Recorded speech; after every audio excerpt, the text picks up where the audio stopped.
좋은 날입니다. 오늘도 말씀 안에 승리하는 하루 되시기를 기도하겠습니다.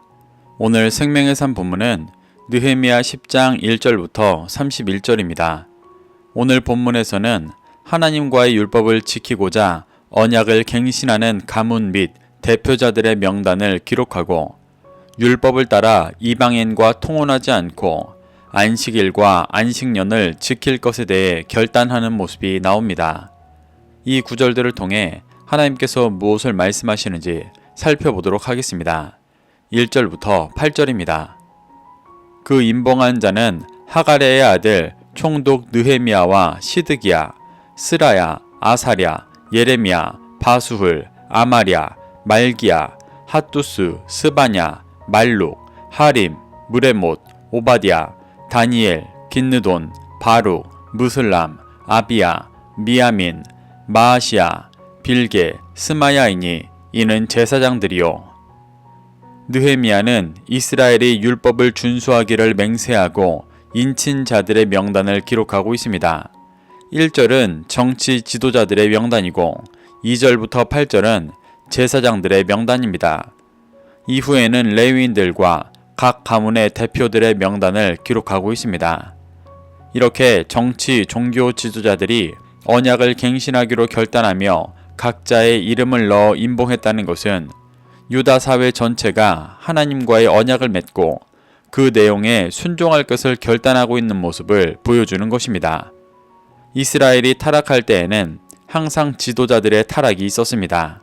왕들은 제사장 나라의 왕으로서 정체성을 잃어 진리로 통치하기보다 세속의 기준으로 통치하려 했었고, 종교 지도자들은 성전과 제사의 참된 의미를 퇴색시키며 육신의 소욕을 따르기에 급급했습니다.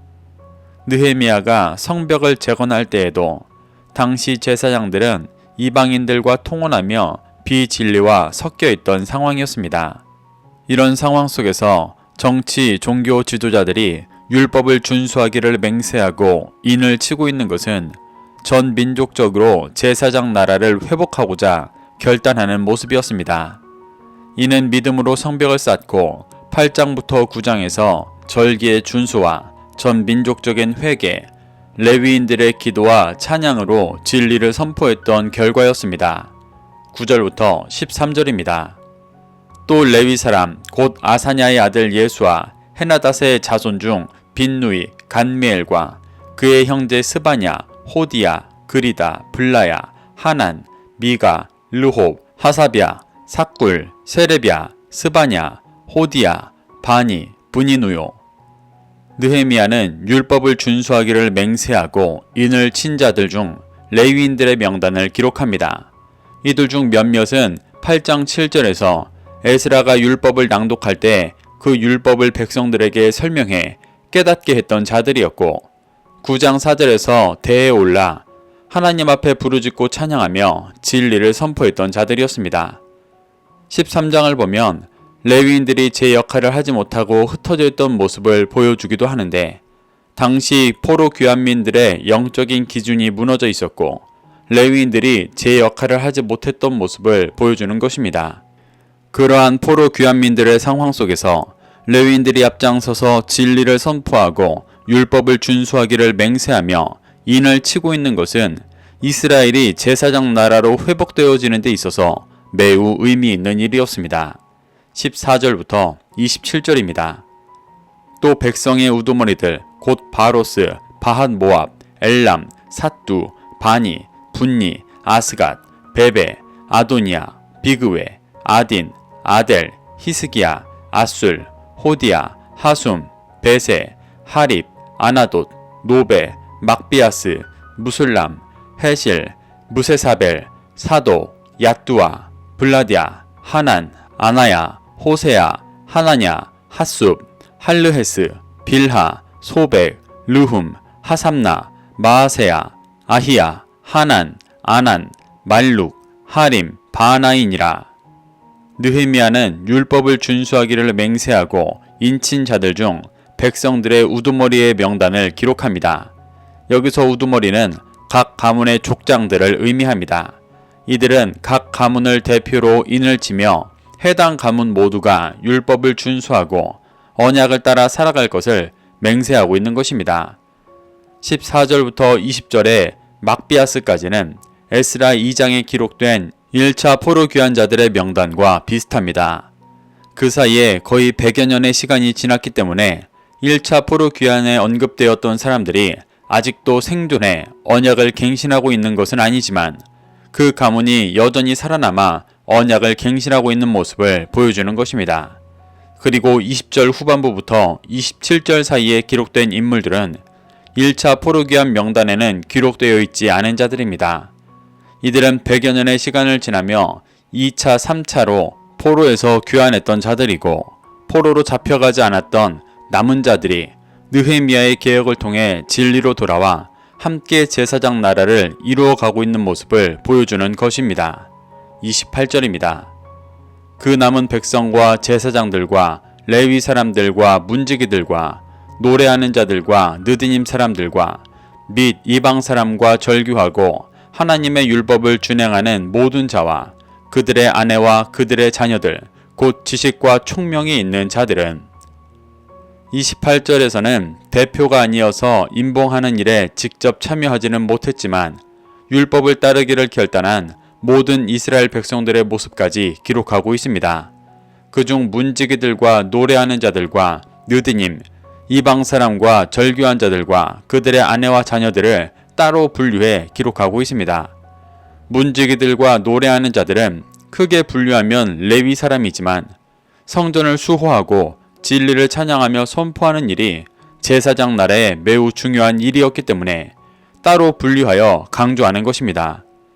또 느드님 사람들은 이스라엘이 가나안을 정복할 때 진리로 돌아온 이방인들로 성전에서 봉사를 하던 자들이었습니다.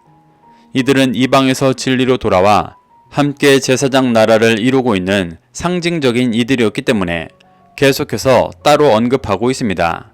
그 외에 이방 사람과 절규하고 하나님의 율법을 준행하는 모든 자들과 그들의 아내와 자녀들은 원래는 이방인이었지만 진리를 믿고 따라 제사장 나라의 일원이 된 자들을 말합니다. 이들은 이스라엘의 강성한 상황이 아닌 오히려 포로로 끌려가고 성벽마저 무너져 있던 피폐한 상황에서도 진리의 빛을 보고 돌아온 자들로 제사장 나라를 회복하려 하는 이스라엘에게 매우 큰 열매들이었습니다. 그래서 그들을 지식과 총명이 있는 자들이라고 말하며 그들 또한 이스라엘이 전 민족적으로 회개하고 언약을 갱신하는 일에 믿음으로 동참하고 있는 감사한 상황을 기록하고 있는 것입니다. 29절부터 30절입니다. 다 그들의 형제 귀족들을 따라 저주로 맹세하기를 우리가 하나님의 종 모세를 통하여 주신 하나님의 율법을 따라 우리 주 여호와의 모든 계명과 규례와 율례를 지켜 행하여 우리의 딸들을 이 땅 백성에게 주지 아니하고 우리의 아들들을 위하여 그들의 딸들을 데려오지 아니하며 율법을 준수하기로 맹세하고 그 언약을 임봉한 이스라엘 백성들은 하나님께서 모세를 통해 주신 율법을 따르고 지켜 행할 것을 저주로 맹세했습니다. 이는 과거 하나님과 했던 언약과 같이 이 맹세를 지키지 않을 경우 하나님의 저주와 심판을 받을 것이라고 고백하는 것입니다. 이렇게 저주로 맹세한 이스라엘은 당장 그들의 삶 속에서 깨어져야 할 죄악들에 대해 구체적으로 언급하며 개혁을 추진합니다. 그 첫 번째가 이방과 통혼하지 않는 것이었습니다. 당시 이스라엘 백성들은 포로에서 귀환한 후에 지속적으로 이방인들과 섞이는 죄를 범하고 있었습니다. 불과 몇 해 전 에스라를 통해 전 국민적으로 회개하며 섞여 있는 모든 것을 끊어내는 듯 했지만 느헤미야가 왔을 때 또다시 이방인들과 통혼하며 섞여 있는 모습을 보여줬었습니다. 이방인과 통혼한다는 것은 단지 민족의 혈통을 순수하게 하려는 것이 아니라 비진리를 쫓게 되어지는 상황을 막는 것을 의미합니다. 28절에서 기록하고 있는 진리로 돌아온 이방인들과의 통혼은 아무 문제가 없는 일이었습니다.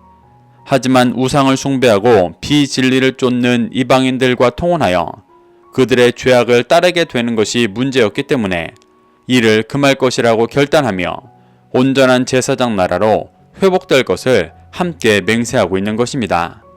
31절입니다. 혹시 이 땅 백성이 안식일에 물품이나 온갖 곡물을 가져다가 팔려고 할지라도 우리가 안식일이나 성일에는 그들에게서 사지 않겠고 일곱째 해마다 땅을 쉬게 하고 모든 빚을 탕감하리라 하였고, 이스라엘 백성들은 두 번째로 안식일과 안식년의 회복을 고백합니다. 31절에서 말하는 이 땅 백성은 이방인들을 의미합니다. 당시 포로 귀환민들은 경제적으로 넉넉하지 않았기 때문에 이방인들과의 교역이 경제적으로 매우 중요했습니다. 그래서 안식일에도 이방인들과 교역했었습니다. 안식일은 육신을 따라 살아가던 일을 멈추고 영으로 거룩해 되어지는 시간입니다. 육을 입고 이 땅을 살아가는 우리가 하나님의 뜻을 따라 살아가기 위해서는 반드시 필요한 시간입니다. 그래서 하나님은 이 안식일을 매우 중요하게 말씀하셨지만 육신의 소욕을 따르는 자들에게는 터부시 되기 쉬운 시간이었습니다. 백성들은 제사장 나라의 본질을 회복하며 진리로 더욱 충만하여질 수 있도록 안식일을 회복하고 있는 것입니다. 안식년 또한 비슷한 의미로 7회마다 육신을 쫓아 살아오던 중심을 내려놓고 오직 하나님의 뜻 앞에 나아가는 시간이었습니다. 그 시간에는 빚진 자들을 탕감시켜줬는데 이것은 하나님 앞에 죄인인 우리가 받을 죄값을 사해 주시고 은혜로 구원해 주시는 일을 기억하게 하시기 위한 일이었습니다. 귀환민들은 안식년을 회복하며 자신들이 감히 죄를 사함받을 수 없는 죄인이지만 하나님의 은혜로 다시 성벽을 재건하고 제사장 나라를 이루어 갈 수 있음을 고백하고 있는 것입니다. 이렇게 포로에서 귀환한 모든 이스라엘 백성들은 성벽을 재건한 후에 언약을 갱신하며 율법을 따라 진정한 제사장 나라로 살아갈 것을 결단하고 있습니다.